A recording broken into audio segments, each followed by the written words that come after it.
우리가 이 땅의 삶을 살아가면서 어떤 일을 선택해야만 하는 경우가 빈번히 있습니다.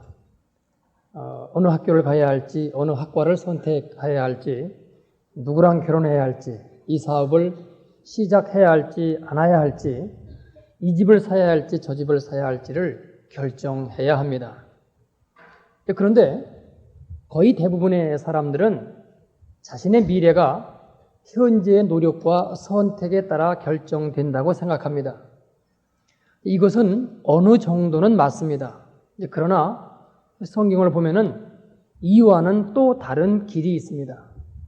그것은 우리의 미래가 현재 내 상태나 또는 나의 선택에 달려있지 않다는 점입니다. 오히려 우리의 미래는 하나님의 손에 달려 있습니다. 지금 내게 아무리 많은 재물과 또 장래에 대하여 바람직한 결정을 했다고 하더라도 하나님이 함께 하시는 손길이 없으면 그 많던 재물과 좋은 환경이 무의미해질 수 있습니다.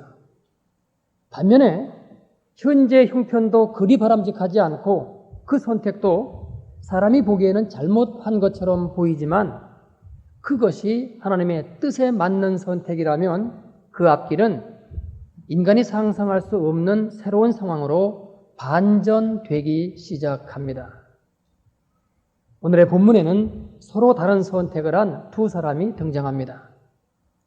아브라함과 롯이 서로 갈등하는 가운데 헤어지는데 그 선택이 너무나 다릅니다. 아브라함은 어떤 상황 속에서도 하나님의 말씀을 벗어나려 하지 않는 선택을 합니다. 그러나 롯은 하나님의 말씀이 아닌 현실적인 필요에 따른 결정을 내립니다. 그런데 그것의 그 결과 나타나는 차이는 아주 엄청납니다. 10절로 11절입니다. 이에 롯이 눈을 들어 요단들을 바라본 즉 소알까지 온 땅에 물이 넉넉하니 여호와께서 소돔과 고모라를 멸하시기 전이었는 고로 여호와의 동산과 같고 애굽 땅과 같았더라. 그러므로 롯이 요단 온 들을 택하고 동으로 옮기니 그들이 서로 떠난지라.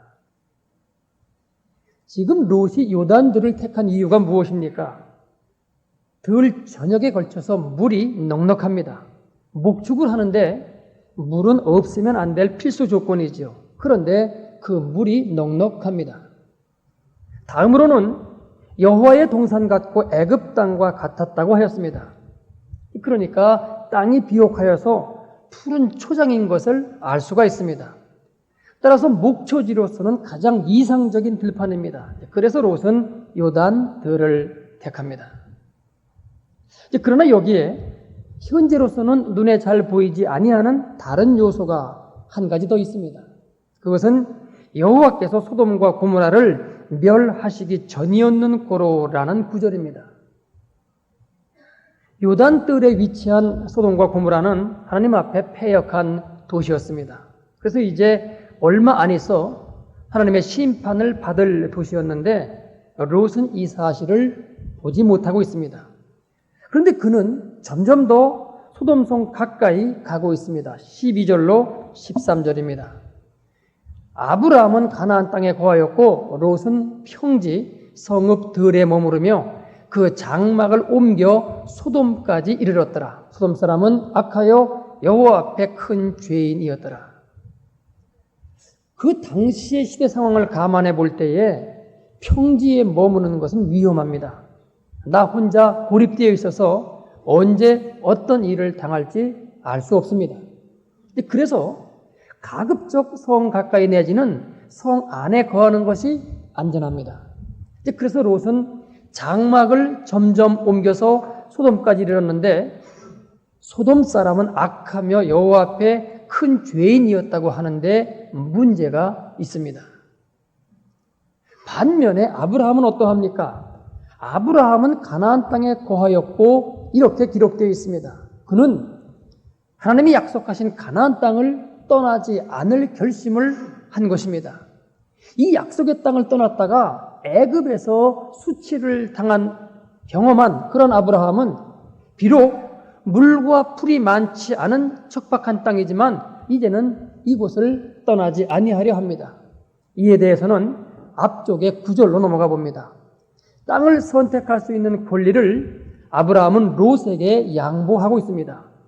네 앞에 온 땅이 있지 아니하냐? 나를 떠나라. 네가 좌하면 나는 우하겠고 네가 우하면 내가 좌하리라. 장사를 하는 사람에게는 목이 중요합니다.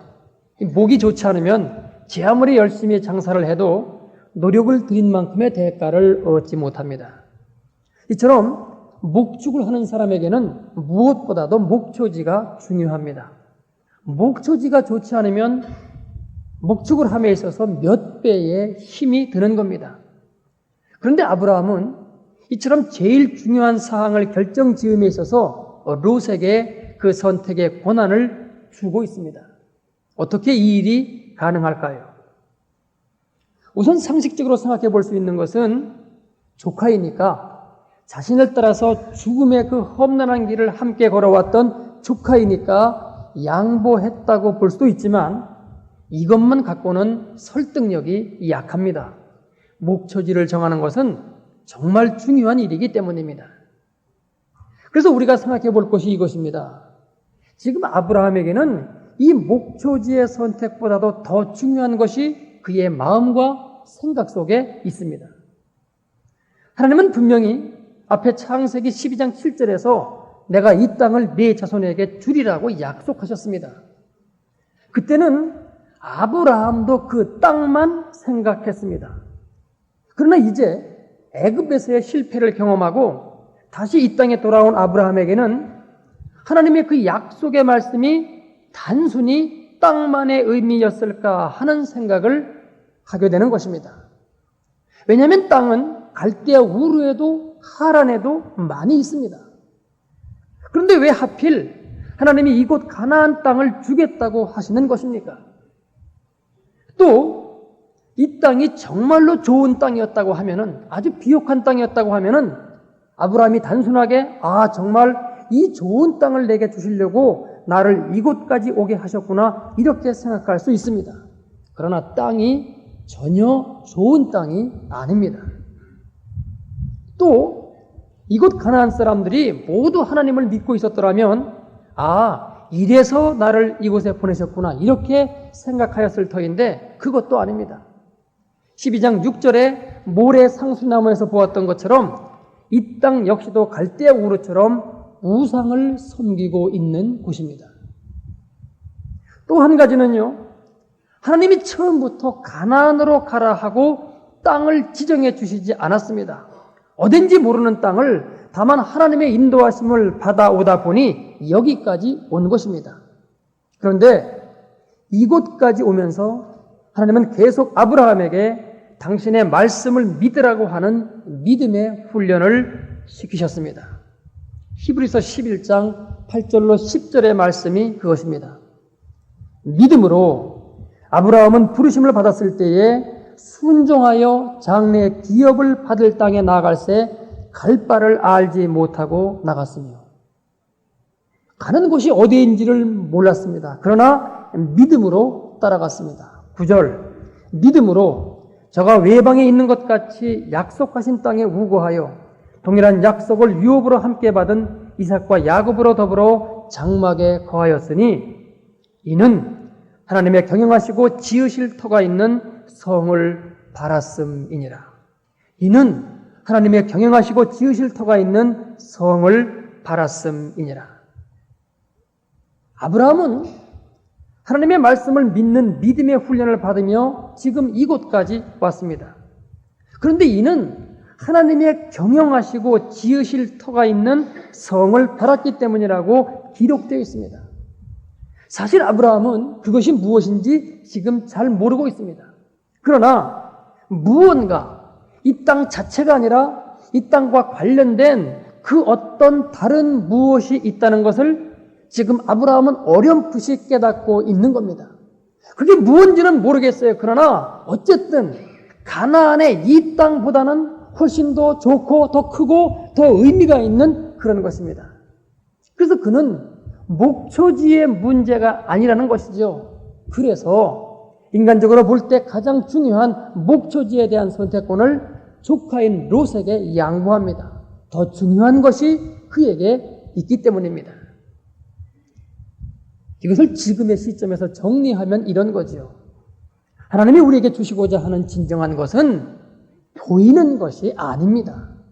여러분, 사업이 잘 된다고, 아이들이 대학에 합격했다고, 좋은 차를 갖게 되었다고, 좋은 집을 갖게 되었다고, 만사가 다 내 뜻대로 형통한다고, 물론 이러한 것도 하나님이 허락하시는 복이요 은혜입니다. 그러나 우리가 진정으로 바라볼 것은 하나님이 정말로 우리에게 주고자 하시는 것은 이런 것이 아닙니다.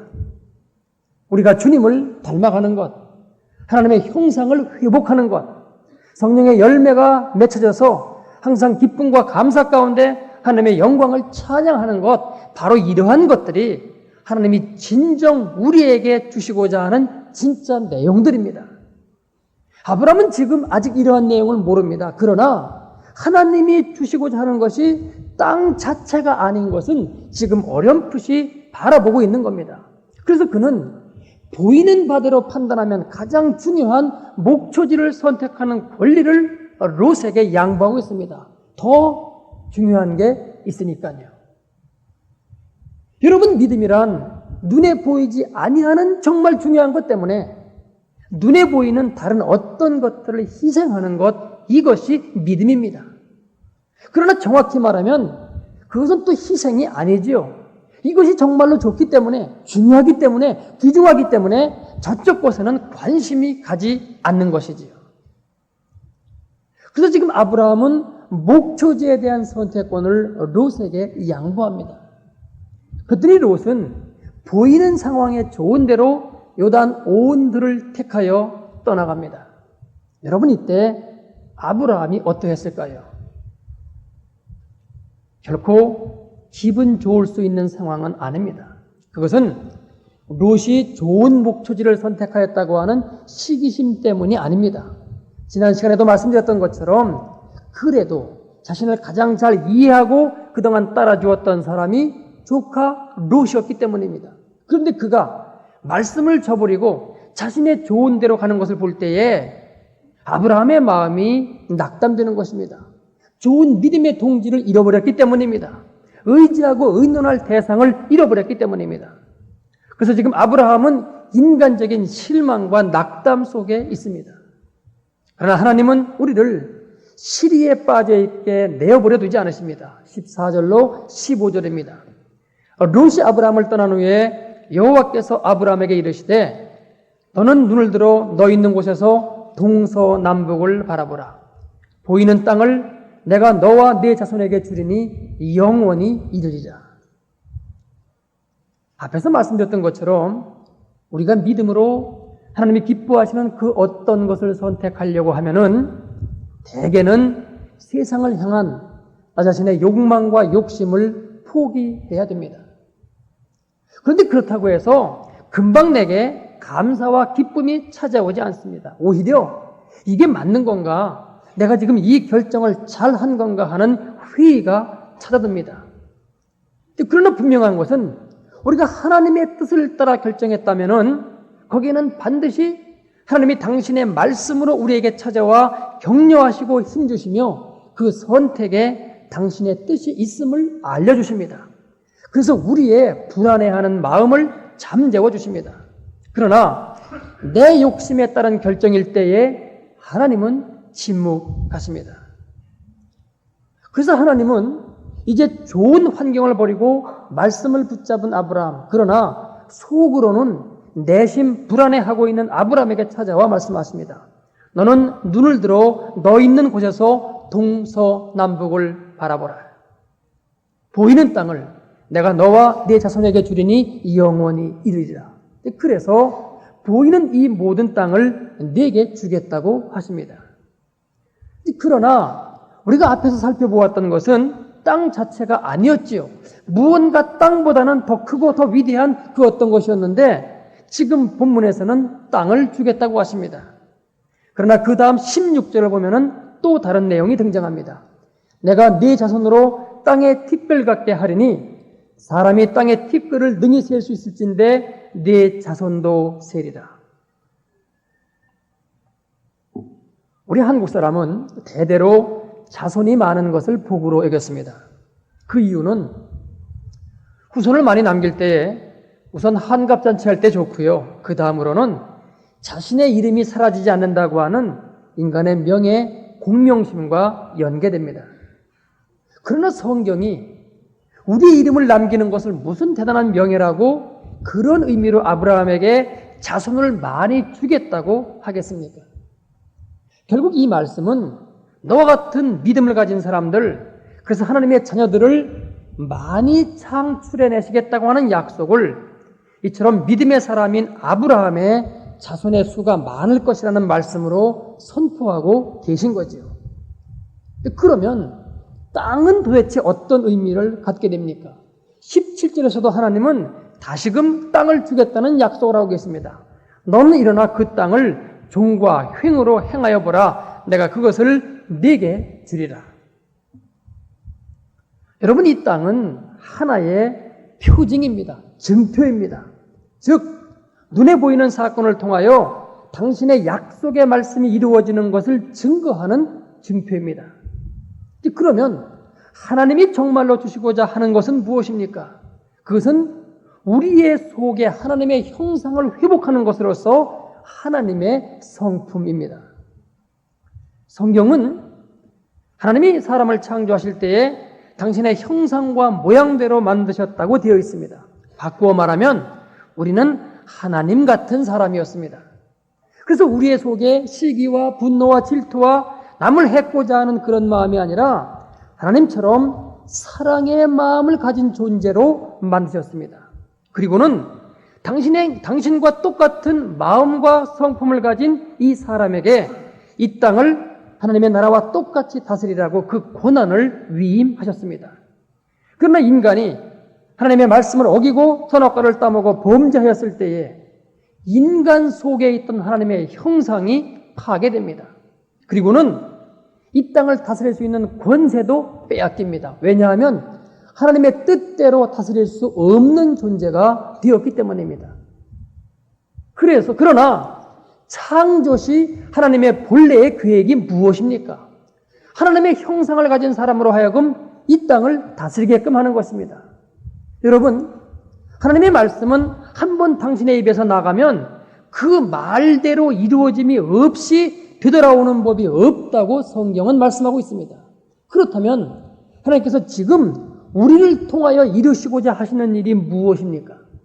죄사함을 받고 구원받았다고 하는 것은 제일 기본적인 이야기이고요. 그 다음에는 우리의 속에 하나님의 형상을 회복시켜서 처음 창조하셨던 아담과 같은 존재로 만들고는 이런 하나님의 자녀로 하여금 다시금 이 땅을 다스리게끔 하자 하는 것이 지금의 우리를 향한 하나님의 변함없는 뜻입니다. 그래서 주님께서는 우리에게 뭐라고 기도하라고 가르쳐 주셨습니까? 하늘에 계신 우리 아버지여, 이름이 거룩히 여김을 받으시오며 나라의 임하옵시며, 하나님의 나라가 임하게 해달라고 하는 기도를 하라고 하고 있습니다.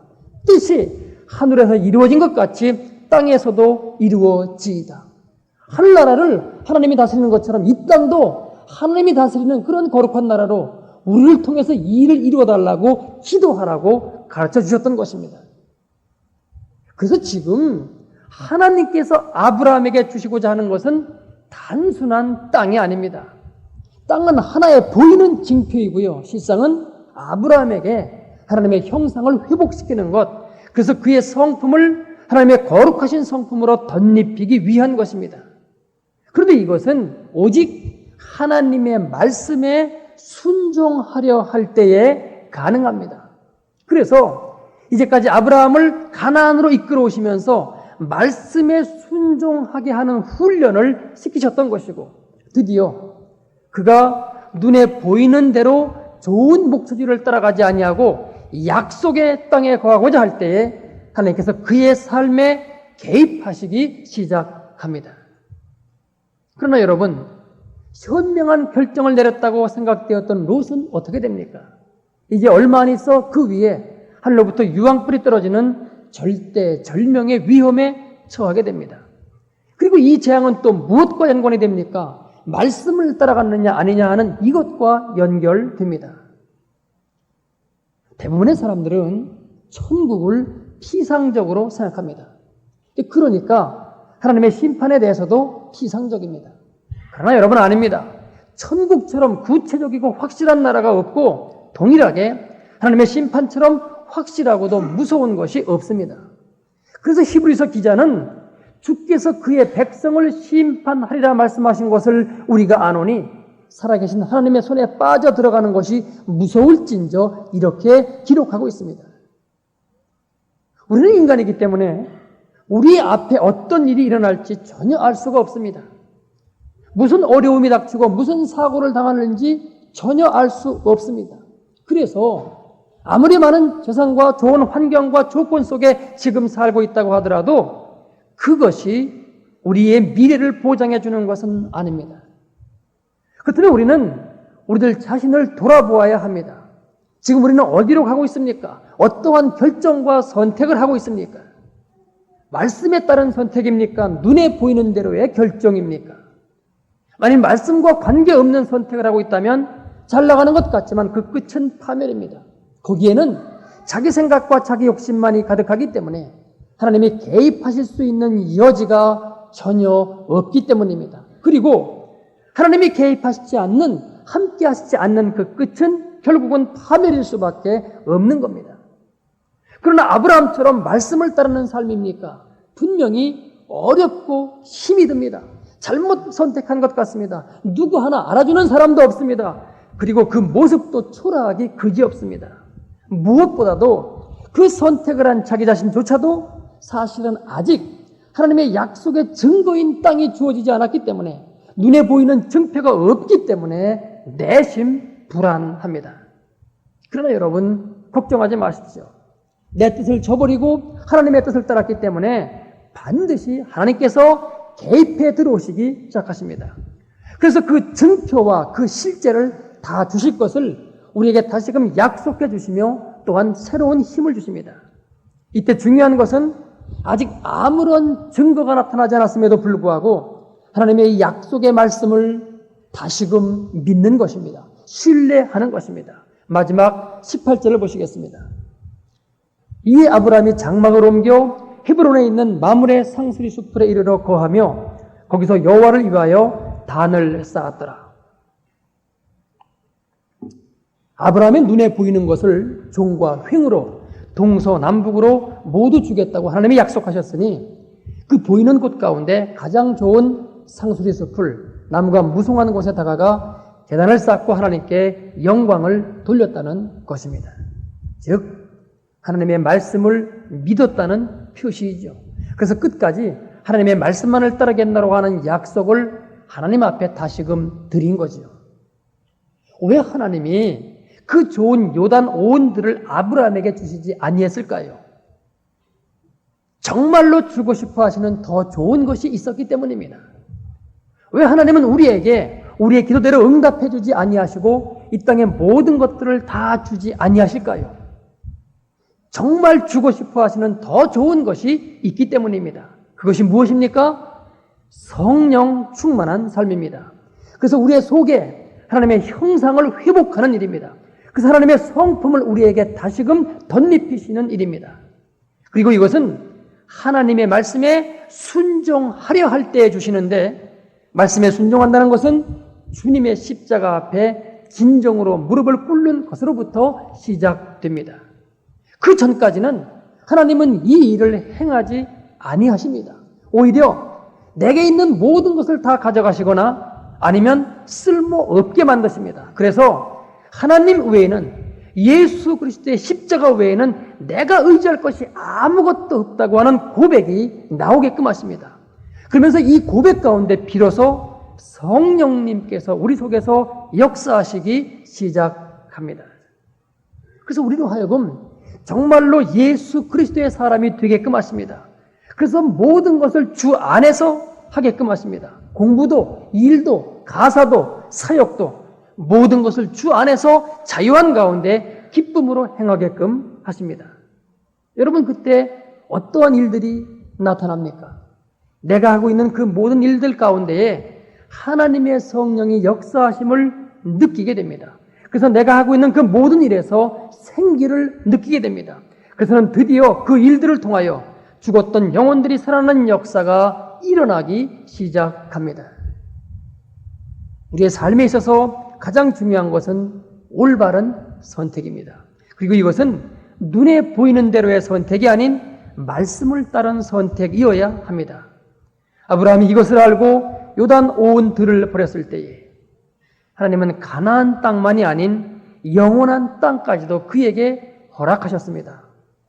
하나님의 이와 같은 은혜와 축복이 우리 온 교우들 가운데 충만하게 임하기를 주님의 이름으로 축원합니다. 기도하겠습니다. 아버지께서는 우리에게 보이지 아니하는 놀라운 세계가 있다고 말씀하고 계십니다. 그리고 그 놀라운 세계는 보이는 대로 따라가는 것이 아니라 보이지 아니하는 세계, 즉 말씀을 따라가기 시작할 때에 그 나라를 허락하시겠다고 말씀하고 계십니다. 우리는 지식적으로 이것을 압니다. 그리고 믿는다고 고백합니다만은 실제 우리의 삶을 보면은 보이는 대로 따라가는 삶이 많은 것을 이 시간 고백하지 않을 수 없습니다. 주님, 은혜 베풀어 주셔서 말씀을 따라갈 수 있는 그 길을 보여주시옵시고 우리가 그 길을 온전히 따라갈 수 있도록 인도하여 주옵소서. 그래서 우리가 주님 앞에 나아갈 때 세례다 칭찬받는 온전한 믿음으로 나아갈 수 있기를 원하오니 주께서 함께 하시고 붙들어 주옵소서. 예수님의 이름으로 기도드리옵나이다. 아멘.